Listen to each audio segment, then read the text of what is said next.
Hi everybody, hope you're having a wonderful Monster Week, the community event organised by Pointy Hat and Ginny D.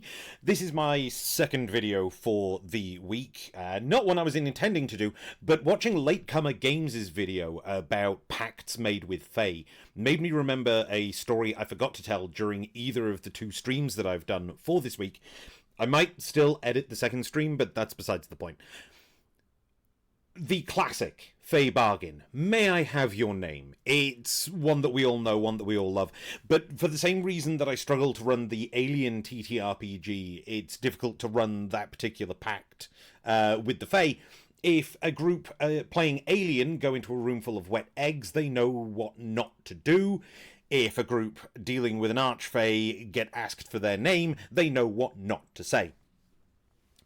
So I have a tailor arrive in town, and he's new, and he wants to get business for himself, so he advertises to all and sundry a singular free garment. Take a number, join the queue, and he'll see you all one at a time.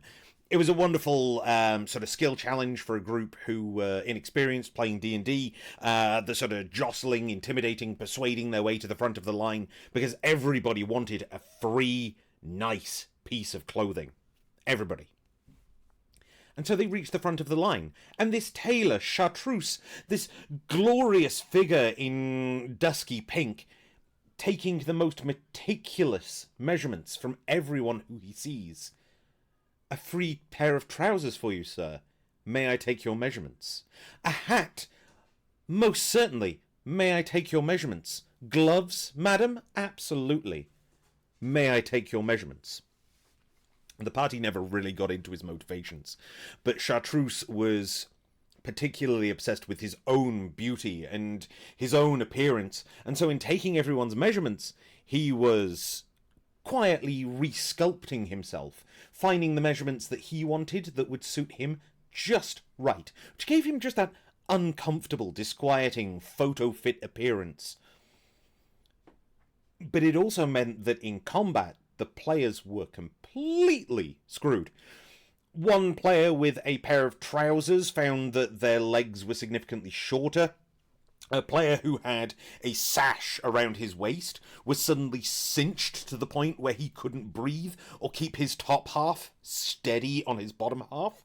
A player with a wonderful scarf suddenly had a neck that brought her, a halfling, up to the eye level with everyone around her, which was a hideous and uncomfortable experience that meant she was struggling to breathe. Her tiny halfling lungs couldn't draw air all the way down and fill her up enough to keep fighting, to keep playing. It was, frankly, hilarious. It was a simple little trick, and what an innocuous question for a tailor to ask. Sir, madam, may I take your measurements? Play with that, take it as you will. Please do check out the rest of the videos in this week's Monster Week. As I say, I was inspired myself to make this video by... find him in the list.